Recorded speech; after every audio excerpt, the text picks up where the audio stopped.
Hello students, today I'll tell you about the subject corporate finance.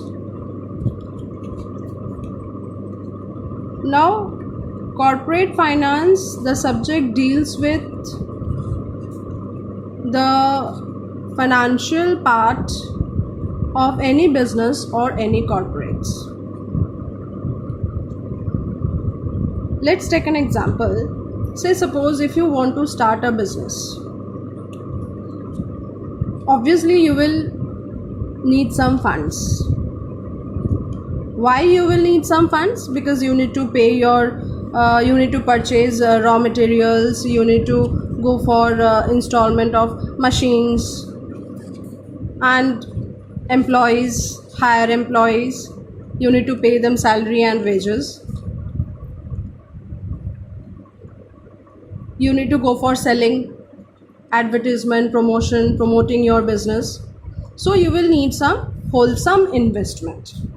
Now, all the time you cannot expect that you will save so much of money, all the funds, and you will start business all alone without any financial help or without any requirement of funds. That can happen in dreams. But in reality, you will have to go for asking of investment from the market. So from here starts the role of corporate finance. Now with this, I've already discussed two different sources of funds. One that you want to invest in your business, that is own funds, your own money, own savings, and borrowed funds. Borrowed funds, obviously, that you will have to borrow it from outsiders. It could be banks, it could be or any financial institutions that you will be asking help from. And if it is a big corporate industry or a big business house, then they can raise these funds from market, from people like us who would like to invest in somebody else's business. Now, if the customers or if the investors are investing money in your organization, then obviously you will also have to give them in return something. This is a give and take. So in this case, the corporate or the industry will be giving shares or bonds to the people or the customers who have invested their money into the business. Now from this, the concept of capital structure will come into existence. Right? Capital is the amount that is invested in the business. Now how much funds has been invested by yourself or the entrepreneur or the proprietor, and how much money has been taken or borrowed from different other sources. It could be banks, it could be in the form of equity shares raised from market, it could be in the form of debentures or bonds.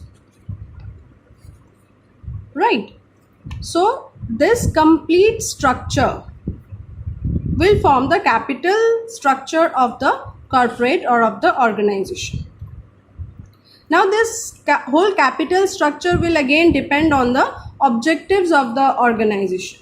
The organization may or may not like to share the ownership of the organization. Then they will go to raise the money in the form of debts. Now, there is a very important point in this.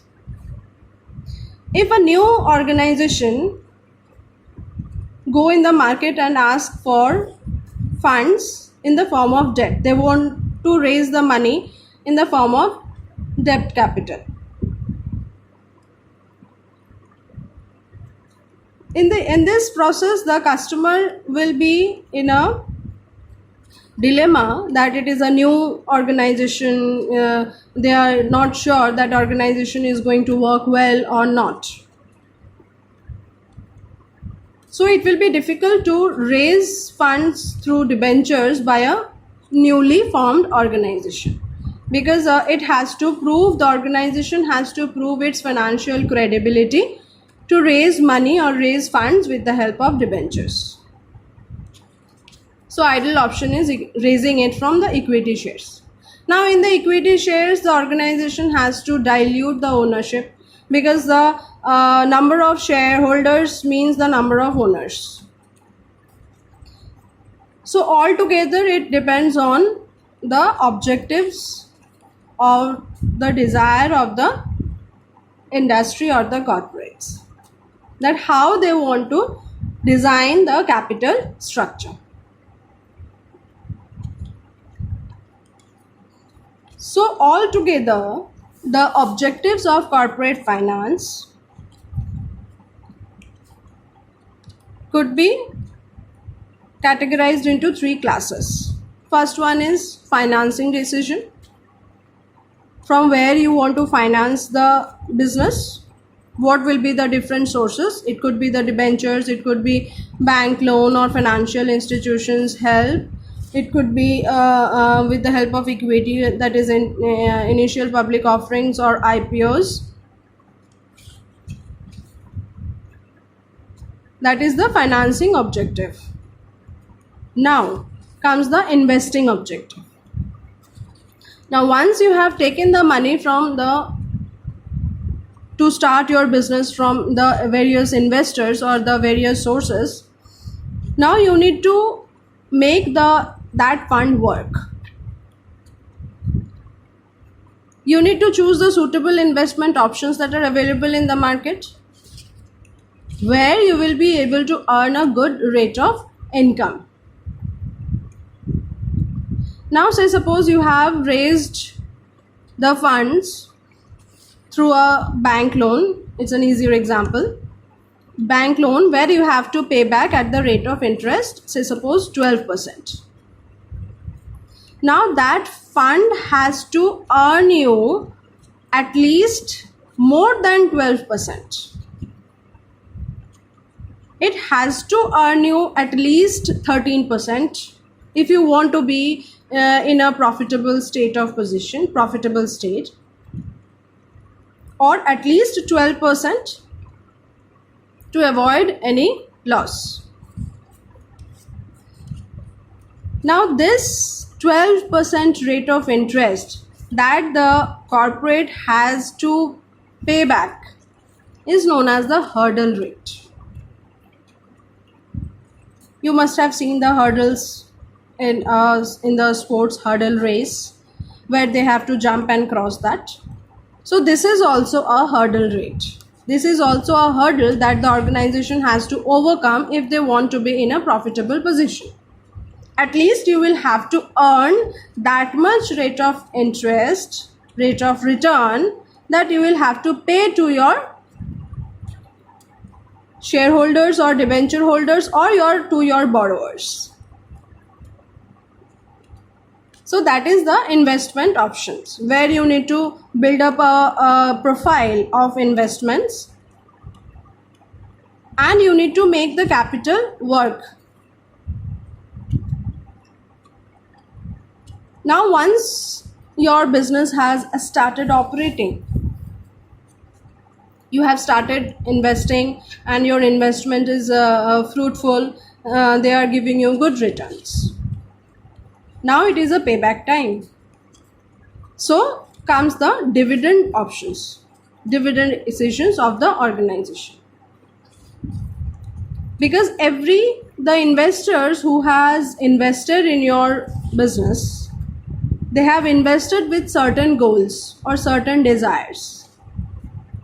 Maybe some of the investors has invested in your organization for increase in regular source of income. And some of the investors may have invested in you to gain their wealth or to maximize their capital. So you need to cater to the needs and requirement, or you can say desire, of all your borrowers or stakeholders. Then only they will be happy with your organizations and with the performances of your organizations, and it will increase the goodwill of the organization. And if the goodwill of the organization increases in the market, definitely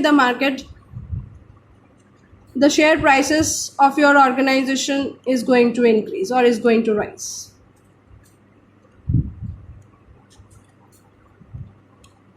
And the increase in the share prices simultaneously shows that the organization is a wealthy organization, and investing in that organization is profitable. This is a complete cycle. Every activity is related with the other activity. So now you need to decide as the dividend decision that how much you want to, what share of profit you want to share with your shareholders or stakeholders. Right? Now that too depends upon the options of investment that are available, options of reinvestment, I would like to say, because whatever you have earned as the revenue, that will become a source of funds for you again, and you can put it back into the investment, further investment. Condition is if your shareholders or if your stakeholders is permitting you. If you have the maximum lot of stakeholders who wants a regular source of income, then you will have to obviously spare some of your profit in the form of dividend to those. If condition is if the market is growing, if there is a growth in the market, then the corporate is going to get lots of investment opportunities or investment options. Then it's fine, you can reinvest the amount of profit that you have generated and go for wealth maximization objective. Now in case the case is vice versa, means there is no such investment options or growth options in the market,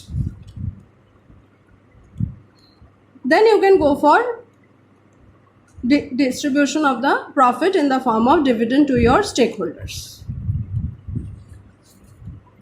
Now again, all these has to be decided by the management and the board of directors of the organization. So hope you have understood what we are going to what is actually the corporate finance is all about and how we are going to proceed with the subject. If you like the video, don't forget to share and subscribe. Stay safe, stay healthy. Thank you.